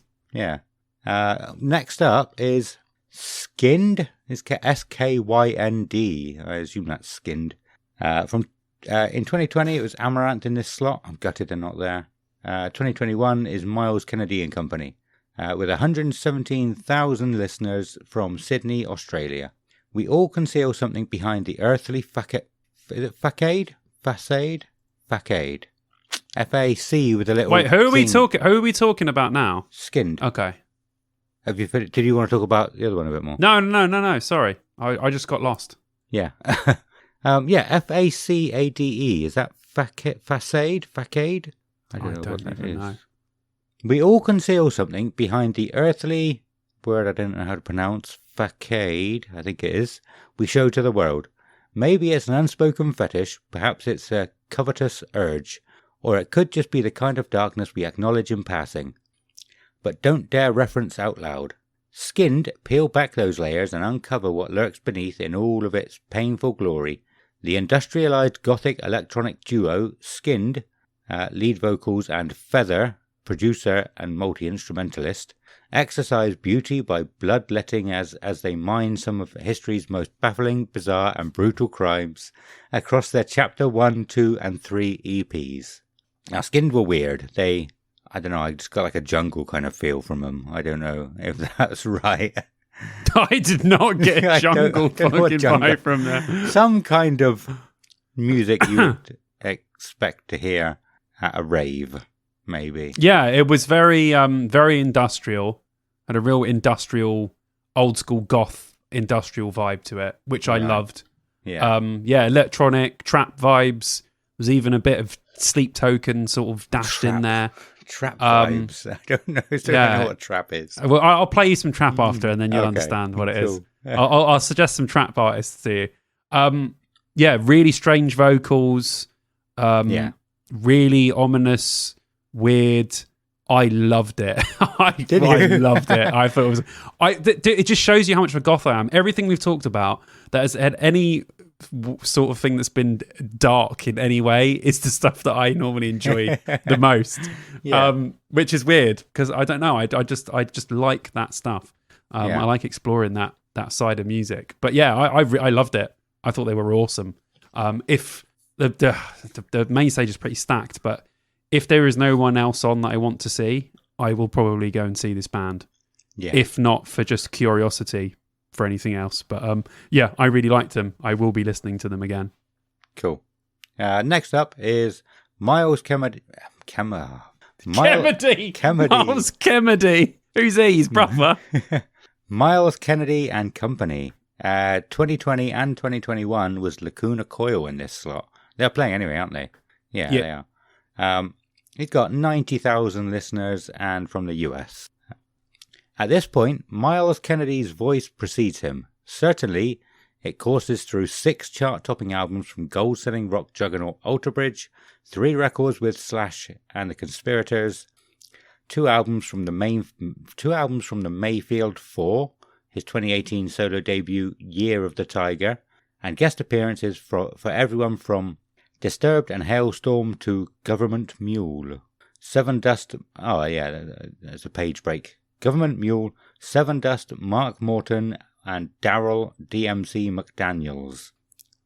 For as much as he remains renowned for his sky-scraping timbre and earth-quaking bluesy wail, his musicianship also encompasses eloquent songcraft, thoughtful cinematic arrangements, and, of course, dynamic guitar fireworks as explosive as his astounding vocal range. He's paid someone to write this, hasn't he? someone Not that he needs to. No, he doesn't. Not that he needs to with that voice. Do you know what I mean? Yeah. That brings us to his second full-length solo album, The Ides of March, through Napalm Records. These 11 tracks follow all of his muses into a pastiche of distorted rock and roll frenzy. Memphis Delta-soaked blues catharsis, soul ponderances, and even dalliances into country. Oh, that was hard to read. In essence, it presents every side of Miles Kennedy. That was a lot. Yeah, another one. He's quite bluesy, isn't he? Quite southern. In this. He's got a. He's yeah. This is. I think this is a different side. But I've actually put. It says Miles Kennedy and Company. I've written, who is the company? Yeah, I don't know. I tried searching that because like I said, he's done so much. Yeah. But there's no specific band or whatever that says company. So who is he going to bring out? Yeah, don't know. Might just be people his mates from other things or people he's made music with or whatever. Yeah. But I mean, I mean, Alter Bridge are incredible. I absolutely love Alter Bridge. I'm never really that thrilled with anything else he's done. It's good, don't get me wrong. And when I watch them, I'm like, this is great. Yeah. But if anything, Alter Bridge all day long. Yeah. But no, I really like him. He's got a fantastic voice. Brilliant singer. Literally brilliant, amazing. So yeah, if you're a Miles Kennedy fan in any shape or form, I'm sure you'll absolutely love it. I was the opposite. I was never really a big fan of Alter Bridge, but I did appreciate what he did. You know, I knew that it was really good music, really good singer, but it just wasn't my kind of thing. And I was aware of that. From like the first, I think I watched them headline the second stage in like 2007. I think that was 6 or 7. I can't remember. Absolutely incredible. Alter Bridge, brilliant. Nice. Next up, then, I think you're going to like this one, is Lacuna Coil. In 2020 and 2021, it was airborne in this slot. They have 625,000 listeners, and they're Italian. Italian alt metal superstars Lacuna Coil are shifting the paradigm yet again with new album Black Anima. Just as Comalies 2002, Shallow Life 2009, and chart-smashing Delirium in 2016 upped the ante and rocketed the Milan-based outfit into the upper echelons of Metalldom. Metalldom. How can I read echelons better than Metalldom? Well, I suppose Metalldom is not really a word. Black Anima is a level beyond all that. It's both a hard look at the past and a brave sprint into the future. 2 years in the making, Lacuna Coil's 9th album arrives after the group published their first book, Nothing Stands in Our Way. In 2018, and celebrated in auspicious fashion, their 20th anniversary with an ultra-exclusive, all-out, insane live show in London dubbed The 119 Show, live in London. Lacuna Coil have never shied away from hard work, nor have they restrained their creative impulses to push things. New songs, Anima Nera, Reckless, Beneficium, and Sword of Anger are mind-blowers to the absolute limit. I quite like... Yeah, Reckless is a tune. Is it? Was that... Which album was that from? The 2018 album? 2019. 2019. Yeah. Well, 2018, sorry. Yeah, 2018. Yeah. Yeah, sick. I already knew I'd like Lacuna Coil. I didn't really listen to the songs that much on the playlist for the research for this. It's not the sort of thing I listen to all the time, but I do like Lacuna Coil. Yeah, no, I love them. They're incredible. Incredible goth, alternative metal, great hooks, amazing live. Always been fantastic live band. I'm absolutely buzzing to watch them. I will definitely be trying my hardest to watch them. So, there's tons of clashes on this download for me. Yeah. So many bands. I think I counted like 20 bands that I'm absolutely gagging to see. Plus there's other bands that I want to check out. So I don't even know how I'm even going to see enough bands like this download. But yeah, Lacuna Coil, amazing. And Christina is an absolute goddess. I had littered my wall with pictures of her and Amy Lee as a young man. So yeah, and she's Blue Tack. Oh, good. Yeah, she's one of the original alternative front women. Yeah, they're all incredible. They're a great band. So yeah, I'm buzzing. Love them. Awesome. Next on the lineup is this is interesting. So this will be the sub-headliner, which is Airborne. In 2020, Distillers were in this slot, and 2021 it was Airborne. They've got 1.6 million listeners, so this is the first one with over 1 million, and it's like more than double what anyone's had before this. They're Australian. I don't know. So why I said it was interesting, people could think that maybe Airborne will be bumped up to headline because the Distillers have obviously, as we know, pulled out. Yeah, it'll be interesting to see if they get bumped up or they get someone else in. Yeah. And if hopefully no one really good, because I'm already annoyed that I'm missing Electric Wizard, and I'm going to watch who we will get to, who's headlining the main stage. Yeah. But if someone else really good does headlines the second stage, I don't need any more clashes in this bloody festival. There's too many good... Stop booking too many good bands, download. So for Airborne to bowl up to 30 Music Square West in April... What?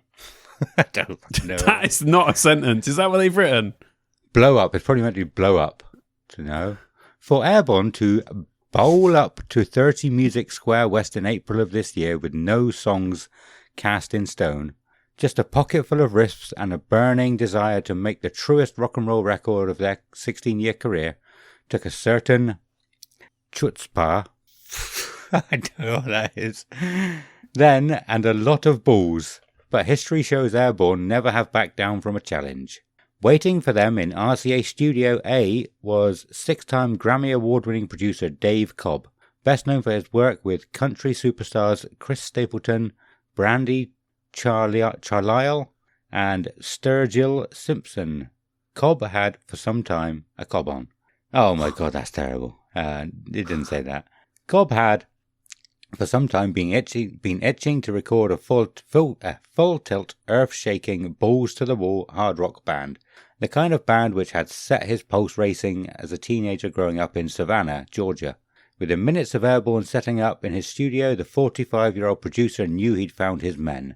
The results of this creative collaboration is Bone Shaker, the most immediate, visceral, spontaneous and thrilling album of Airborne's career. 10 songs in 30 minutes, raw, alive and bristling with attitude and intent. Are you a fan of Airborne? No, not really. No, I like them. They're good. They're good. They're really good, and people absolutely love them. They are a proper party band. They look like they're a hell of a lot of fun live. They're going to probably absolutely kill it at Download again because people are just obsessed with this band. Yeah. But I don't. It doesn't do it for me. Me either. Doesn't do it for me. Well, they were the AC/DC sounding band, aren't they? Yes. Yeah.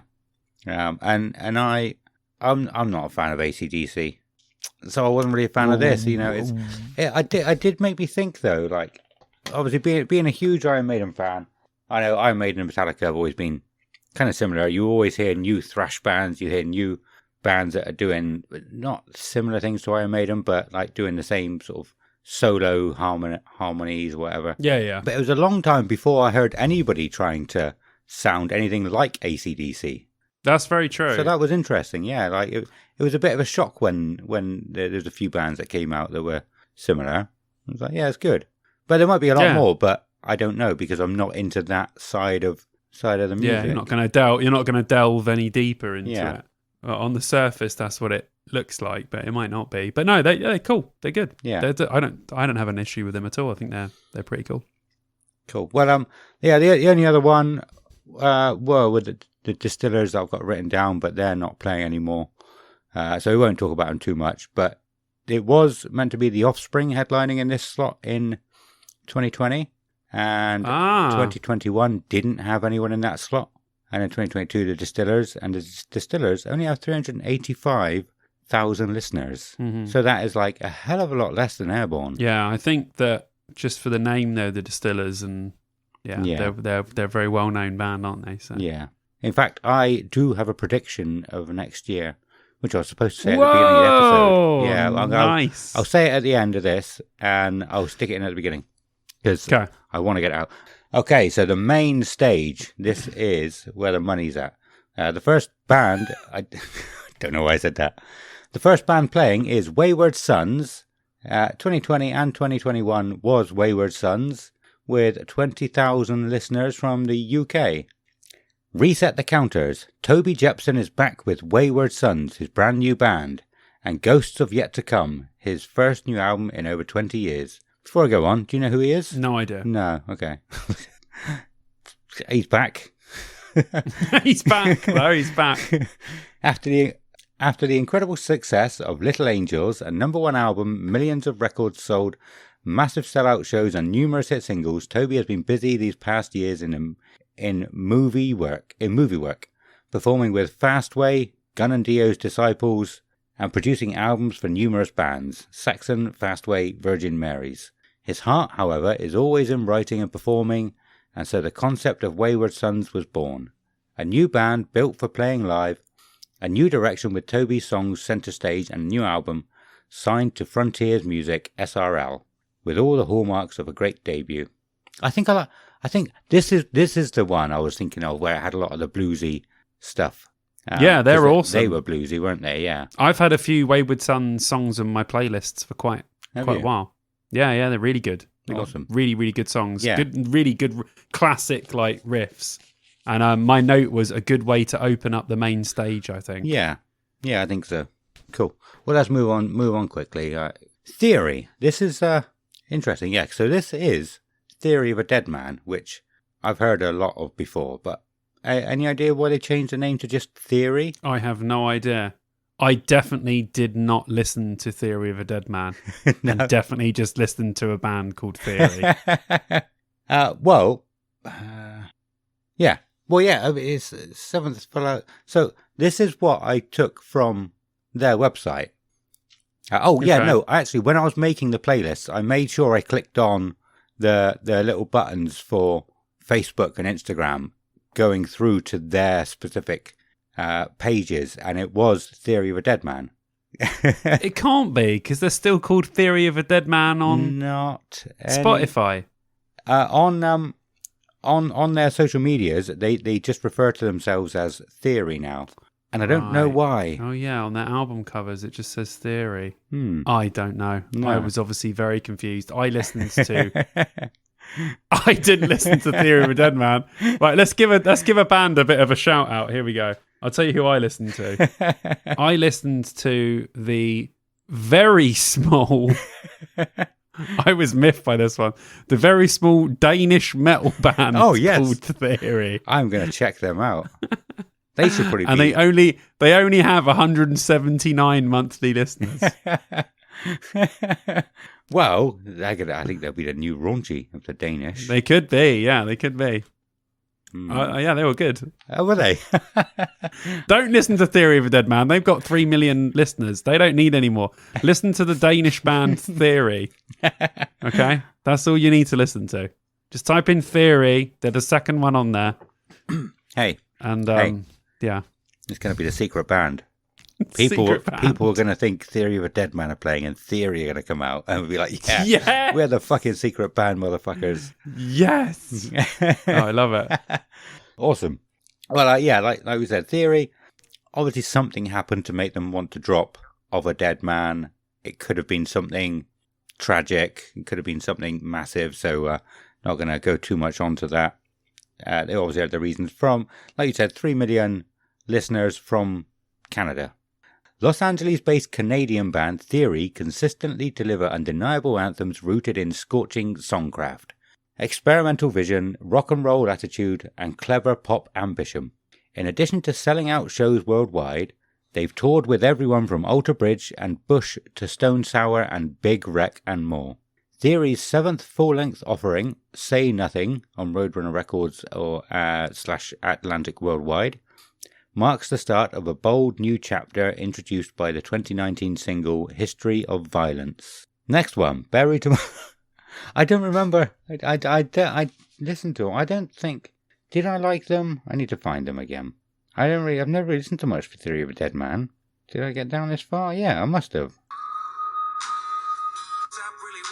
Yeah, they are.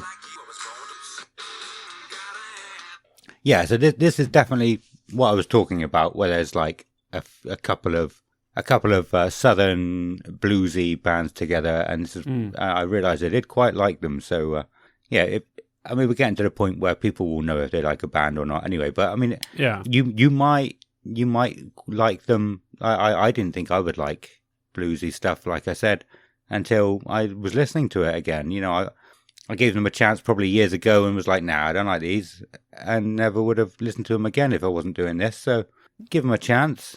I think they're okay. Yeah. Yeah, good. Excellent. Next one is Bury Tomorrow. In 2020, it was Motionless in White, and 2021, there wasn't anybody in this slot. 632,000 listeners from the UK. Award-winning multi-platinum Los Angeles-based... Oh, I've just copied the same thing. I didn't copy it, I just pasted it. I better go and fucking find that, because I can't have it off at this point. Download Festival. That's so funny. Fuck me. Didn't copy it, just pasted the same thing again. Yeah. To be fair though, when you do as many of these, you start to go, fucking hell. Yeah. What the fuck are they called? Bury Tomorrow. Bury Tomorrow. Okay. Bury Tomorrow's 2018 album Black Flame catapulted them into metal's upper echelons. It was the band's 3rd consecutive UK Top 40 album, quite the feat for a heavy band, and took them on a tour which culminated with a huge show at London's iconic Roundhouse. But with follow-up Cannibal, the band have taken another leap forward. Already, the South Coast Quintet are responsible for some of metalcore's most rousing anthems, and Cannibal is stacked with more glorious vocal hooks, razor-sharp riffs, and sublime melodies that will solidify their seat at UK metal's top table. And yeah, I actually kind of enjoyed them as well. I never liked them before. All the bands that came out at this sort of time. This kind of band is when fat beatdowns started appearing. Is that what you said earlier? And well, this is the new breed of that. Okay, but yeah, I mean their first album was only in 2012, so right. They're the more new school side of metalcore. Yeah, but yeah, when I was hearing people saying that, I was like, oh, it's such a sick breakdown. I was like, I kind of went off of all of these bands that were coming out with that kind of style. But listening to them again, they're good. I'm not surprised they are where they are because of this. Because yeah, I quite enjoyed listening to them again. Oh yeah, I love this band. Yeah, they're amazing. I listen to them all the time. Their last album, Cannibal, is absolutely phenomenal. Yeah, I listen to it all the time. It's incredible. And their latest song, that Death Ever Colder, is unbelievable. Yeah. Amazing. I'm absolutely buzzing to see these guys live. Awesome. They're going to be sick. And they're a huge band and a huge metalcore band that's from the UK. So even better. Yeah. Awesome. Okay. Next up is Black Veil Brides. I'm actually kind of surprised they're above them. I thought Bury Tomorrow were huge. Oh, they probably are Black huge. Veil. Yeah, they are big, but they're not Black Veil Brides big. Yeah, I thought they were. But anyway, yeah, they're. So they were in the same slot in 2020 and 2021. They haven't moved. They're 1.7 million listeners, or that proves that, from the US. As a devilish mashup of religious imagery and romance in their name suggests, Black Veil Brides are possessed of a fascination with the dark. They follow in the bootsteps of metal, punk and rock trailblazers like Kiss, Billy Idol and the Misfits. A burning fire of determination engulfs the very heart of the band, sparking new and revelatory rebellion while deeply entrenched in the rich traditions of hard rock. Decadence, perseverance and grandiosity all have a place within the beating black heart of the band, alongside stripped down and raw sensibilities and reckless energy.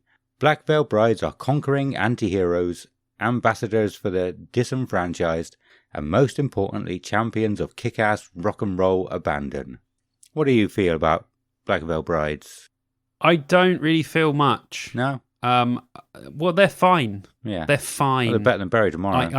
I can't understand how they've got as many listeners as they do. No, I understand that. I get that. But they're fine. Yeah. But people love them. Yeah. So, yeah, that's all I've got to say about them, really. I think also people hate them. Really? I feel like they're one of those bands that, like the elitist people. I don't get any vibe to hate them for any reason. Yeah, maybe I'm wrong. Well, you're not an elitist, really. No, the kind of people who would hate I hope Nickelback, not. the kind of people who would hate but, Monopoly. That was once. Who else? Who else do people hate just for the sake of hating? I can't think. Coldplay. Coldplay, yeah. Bring Me the Horizon. The kind of people who are complaining Biffy about Clyro. Biffy Clyro. Yeah, the kind of people I think hate Black Veil Brides, and I think I honestly I could be wrong about this. It's just I have no hard evidence. I've not read anything recently, so I could be completely wrong. But ever since thinking of this, they're a good band. They have good music. They sound really good. I feel like people hate them because of how they look, and I just want to play like a random album track to a load of people who don't realize it's Black Veil Brides, and they'll go, "Oh yeah, this is really good. Yeah. Who is this?" And you go, it's Black Veil Brides. Fuck you. Yeah, you can't say anything now, dickhead. Yeah. Yeah. No, I'm fine with them. Yeah, I don't. I have no problem with them at all. Oi, get down from there. Sorry. Cool. Well, next up, we are moving on to Skindred. In 2020 and 2021, it was Frank Carter and the Rattlesnakes. I did not know Frank Carter was in the Gallows. I've been hearing this name with this band for a long time. Yeah, I didn't realize it was great band. Yeah, I saw them at the Pilot. They were amazing. What, Frank Carter or the Gallows? Yes. No, I never liked the Gallows, but I really like Frank Carter and the Rattlesnakes. Okay. Well, yeah, they've got 658,000 listens. What am I saying? Listeners. Yeah, fuck me, it's late. And they are from Wales. You hear the name, of course. I was thinking of Frank Carter still. Of course, Skindred are from Wales. You hear the name Skindred and you think of those Newport ragapunk metalers that have forged a reputation as one of the UK's most formidable live acts by rocking the world's biggest stages, winning Kerrang and Metal Hammer awards for their efforts, of the loudly dressed frontman with the even louder voice, and of course the now legendary Newport helicopter. I've done a Newport helicopter. I expect you have. Definitely. Most people we know probably have done the Newport helicopter. Definitely. It's cool, isn't it? Yeah, it's awesome. We've spoken about them a couple of times before. Not the sort of thing I would normally listen to just on my own with my earphones, but they're amazing live. Yeah, I love them. I love this band. I've loved this band since 2002. Nice. That's how much of an old school Skindred fan I am. Wow. But yeah, no, I love them, and they're absolutely brilliant live. Yeah. They are a tour de force of just amazing. And I think what are they playing? Are they playing? They're playing Bloodstock. No, they played Bloodstock last time, and then I saw them so many times last year. I seen them at Download 2019. Then I watched them then they played the pilot. Then they played Bloodstock. Now they're playing this Download, and I do not tire of seeing this band live. Like, they're just incredible. I can't wait to see Skindred. Literally can't wait. Banging tunes as well. Yeah. They, like I said, there's a kind of band that I've tried to listen to, like their albums on like Spotify or whatever, and I couldn't get into it. And at the time, I thought even if it came on just randomly, just one of the songs came on randomly, I just wouldn't get it. But I feel like now I would appreciate their songs personally on a personal level more than I would live. I think, I would enjoy it. Still. Yeah, good man. Yeah. Next up, we have A Day to Remember. In 2020, we had Deftones in this slot, and 2021, we had A Day to Remember. So yeah, they've been there for a while. They have 4.3 million listeners. I did not know these were this big. Oh, God, A Day to Remember, big band. What? I don't even remember listening to them. I'm wondering if it was A Day to Remember that I liked and not Bury Tomorrow. It might have been. I think A Day to Remember is a similar kind of story to Bury Tomorrow. No. For me, I never liked what I said about Bury Tomorrow. Okay. I never liked them. But listening to them this time, so I should read out what it says about them. Ambition extinguishes limits. With forward motion as the only constant, A Day to Remember they've paid someone to write this as well, haven't they? Yeah, straight away. You could just tell, couldn't you? You couldn't tell. Forward motion as the only constant. Nice. A Day to Remember creatively bypass any and all boundaries, leaping over the lines between rock, alternative, punk, hardcore, metal, and pop with uncompromising outlier spirit. As such, they unassumingly maintain their reputation as the biggest underground band in the world, boasting 4 gold singles, a pair of gold albums, a platinum single, nearly 1 billion streams, half a billion YouTube views, and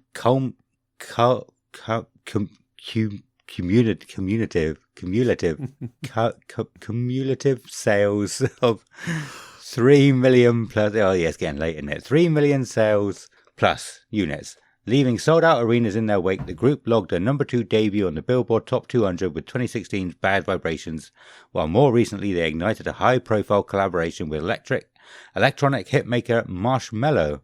However, they vault ahead once again on their 2021 Fueled by Ramen debut. You're welcome. Now the quintet, Jeremy McKinnon. Fuck off. Now the quintet, Jeremy McKinnon on vocals, Alex Shellnut on drums, Kevin Scaff guitar and vocals, and Neil Westfall guitar and vocals, and Joshua. It said quintet. Oh, it's 5, isn't it? Yeah, and Joshua Woodward bass. I thought quintet was quartet then. Realize their full potential as rock's most disruptively dynamic force. I don't know much about A Day to Remember, but like I said, all I think is I didn't like them before. Listen to them; they're okay now. I don't mind them. I probably was a bit too harsh on what I thought of them before. Yeah, I've never been a fan really. I've never liked metal and rock that has pop punk sounding vocals on top of it, and that is them all over, and I've never liked it. Never. But I will say that I was dragged to see them live on Download 2013, and they were brilliant. I didn't know any of the songs or anything, but the crowd were going nuts. They were really, really good. Yeah. So awesome. It's a really good sub headliner for Download. They're going to absolutely kill it. So happy about that. Happy to have them at Download. Yeah. Sub headlining as well. Yeah, because the next one is Kiss, and they've been on the bill to headline on a Friday ever since 2020. How many listeners do you think they have? Oh God, I can't remember. No idea. We've jumped up from like the closest was 1.7. 1.7. Deftones 4.5 million. Oh, I skipped Deftones. No, Deftones have been moved to the Saturday. Oh, are they? Oh yeah, no. Sorry, yeah, it's a page break again. Oh dickhead. Yeah. So they had 4.5 million. Kiss have 10.6, pretty much 10.7 million listeners a month. Yeah, on well, Spotify. yeah. I mean, they've been going since the 70s. They should have that many listeners. But they're from the US. There's nothing written on the Download Festival website. But you can kind of see, people are complaining about the old bands headlining, but there's not a band on here at all with even half the amount of listeners Kiss have on the Friday at least. So, definitely. You can see why they would want to book someone like this. Well, this would only be the third time Kiss have played as well. It's not like Kiss have not played this festival loads. They played 2008, 2015, and this year. So they really haven't been there much, considering how much of a huge band they are. I consider Kiss to be one of the greatest rock bands of all time. Yeah. Hands down, without a doubt. Well, you wanted the best. You got the best. Yeah. The hottest band in the world. Well, maybe not anymore, but, at the time they definitely were. But yeah, I mean, it should be an honor to have these guys headline. Yeah. They got absolutely amazing tunes. Everyone knows the distinctive Kiss, the font, the look, the amazing stage show. It is literally going to be an absolute blast seeing them live. They're always fantastic as well. I watched a video of them playing in South America that I think they played a couple of days ago, and it just looked absolutely phenomenal. The stage show itself is going to be amazing. I am 1,000% losing my voice after this show because I am going to be singing every single word. So awesome. I'm going to die. But yeah, and also it's this is their sort of end of the road tour, and it comes to like this and bands like Kiss and Maiden and Def Leppard and all these old school bands that are saying there's not going to be many opportunities to see these bands on these kind of levels anymore. So if you are interested in seeing Kiss, you're really not going to want to miss this show, because in Britain, certainly, this is going to be one of the last chances to ever see them headline a festival. So it's an important show. I think it's going to be an iconic one as well. I can't wait. Literally, I don't know. I might cry. I don't know. I'm going to be very pent up with just yes, can't wait. Yeah, I think I'm going to be there. I think I've said before, I missed them in 2008, so I could go and see Simple Plan. But I could hear them from where I was, and just every song that came on, I was like, oh, I know this one. I know this one. There were so many songs I didn't know was Kiss that I knew. So when they played in 2015, thank you for saying that a second ago, I would not have remembered which year it was they played. I went to see them thinking, remembering the 2008, but there was a lot of songs that they played that I didn't recognize that time, so I didn't enjoy it as much as I would have, I think. So, I'm definitely interested in going again this time. I might listen to some more Kiss. I said to you earlier, I don't know if it was before we were recording or not, but I watched Detroit Rock City again the other night. It's one of my favorite films of all time. So good. Amazing film. Yeah. Well, I've got an awesome Kiss playlist if you need it, or if anyone wants it. Okay. I have I think I have accumulated the greatest Kiss playlist of all time, but that could be debated. Nice. Yeah. Awesome. Well, it's probably about time to wrap up there. We've been going a bit longer than we normally do. I'm going to try and cut out as much rubbish as I can. But before we do the outro, I just want to say, I was meant to say my prediction for next year. And I might leave it here. I might do some weight bait and say in the poster, say listen to all the way through to hear my prediction. It's a prediction like you've never heard before. It's going to be interesting. It's the 20th year anniversary, and I think they are gonna go big. I think they are. This is what I would do. I would add an extra day. I haven't seen anybody else saying that. I reckon. I think they will put bands on the Thursday, because people have been sharing that Hellfest poster again. They've got 7 days of music. Yeah, that's crazy. A lot of other festivals are doing a lot more now. We can, and I think they'll try and get their footing again this year. And I think they will have 4 days: Thursday, Friday, Saturday, Sunday next year. And I think, this is what I think they should do again as well. People want them to bring new bands up, and I think they should do that next year.